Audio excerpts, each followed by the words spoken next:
So hello everyone, welcome back to our YouTube channel Lakshya SSC. तो आपने thumbnail तो देख ही लिया होगा, when SSC aspirant gives bank exam. तो क्या होता है अगर एसएससी की तैयारी करने वाला बैंक का एग्जाम देने जाए। तो इस क्वेश्चन का आंसर है आपको इस वीडियो में, and also the self given review of SBI clerk exam. तो आज 21 सितंबर को मेरा एसबीआई क्लर्क का एग्जाम था। तो स्पेशली मैंने इस एग्जाम के लिए कोई प्रिपरेशन तो नहीं की, क्योंकि मेरा 19 तारीख को सीजीएल का एग्जाम था एंड उसके बाद 21 तारीख को एसबीआई क्लर्क। तो मेरे पास सिर्फ बीच में एक ही दिन था, तो जो भी करना था मुझे एक दिन में ही करना था। तो मैं सुबह से मैं गया, तो मैंने एक एसबीआई क्लर्क का मॉक दिया।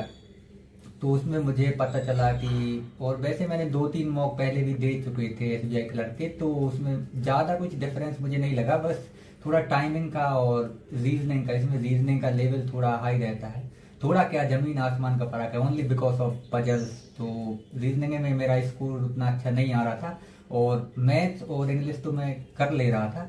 तो सबसे पहले तो मैंने रीजनिंग के 2-3 मैराथन देखे, पजल्स के मैराथन वगैरह देखे, और फिर शाम को मैंने एक और लास्ट मॉक दिया एसबीआई क्लर्क का, तो जिसमें मेरा स्कोर थोड़ा ठीक ठाक डिसेंट स्कोर आया था, 64-65 के समथिंग स्कोर था। उसमें भी मैथ और इंग्लिश में मेरा अच्छा स्कोर था, एंड अगेन रीजनिंग में 11-12 नंबर के समथिंग आए थे। तो इसके बाद मैंने 2 सेक्शनल मॉक दिए रीजनिंग के सुबह से, क्योंकि मेरा एग्जाम थर्ड सेक्शन में था, 1 PM रिपोर्टिंग टाइम था। तो कुछ मैंने पजल वगैरह सॉल्व किए और फिर सीधे डायरेक्ट चला गया मैं पेपर देने। तो यहाँ से मैं अपना एक्सपीरियंस तो बताऊंगा ही, साथ में थोड़ा बहुत पेपर का रिव्यू भी दूंगा। तो सेक्शन वाइज स्टार्ट करते हैं। सबसे पहले इंग्लिश। तो इंग्लिश में तो मैंने सारे अटेम्प्ट कर दिए 30। अब 1-2 गलत हो जाएं वो अलग बात है, लेकिन ओवरऑल तो बहुत इजी थी। अब इंग्लिश में स्पेशली बताएं तो 3-4 फिलअप्स थे, 3-4 एरर के क्वेश्चन थे।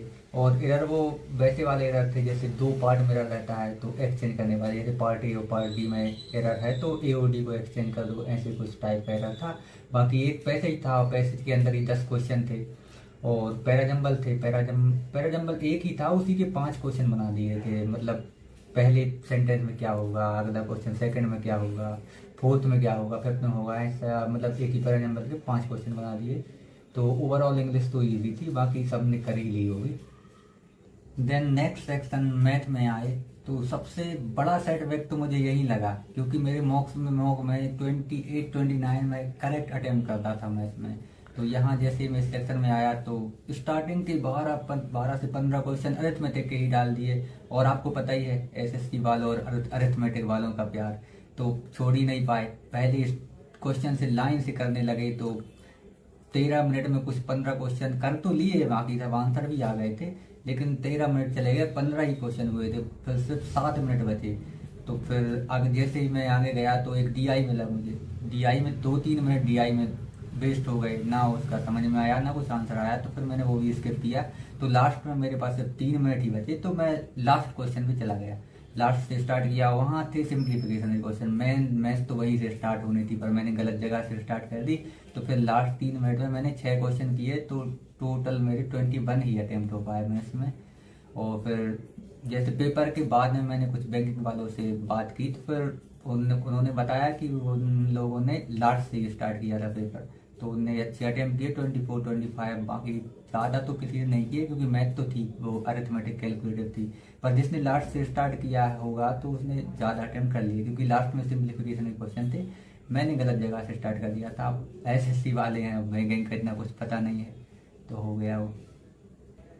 और इसमें मैथ्स में एक डीआई आया था, कुछ पैसेज टाइप का डीआई था, वो मुझे समझ में नहीं क्या उसको क्या बोलते हैं वो, आप लोगों को पता हो तो कमेंट में जरूर बताना उसको।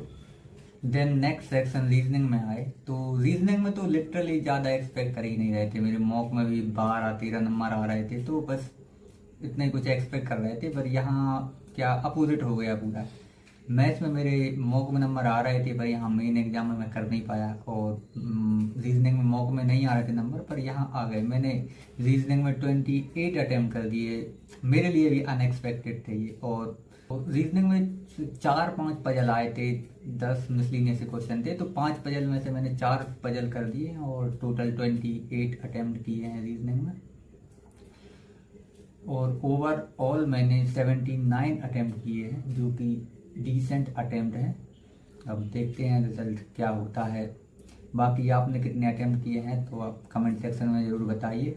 और आपने अगर यहाँ तक वीडियो देखी है और लाइक नहीं की तो कर दो यार, और सब्सक्राइब भी कर लो। बाकी मिलते हैं अगली वीडियो में, तब तक के लिए बाय बाय।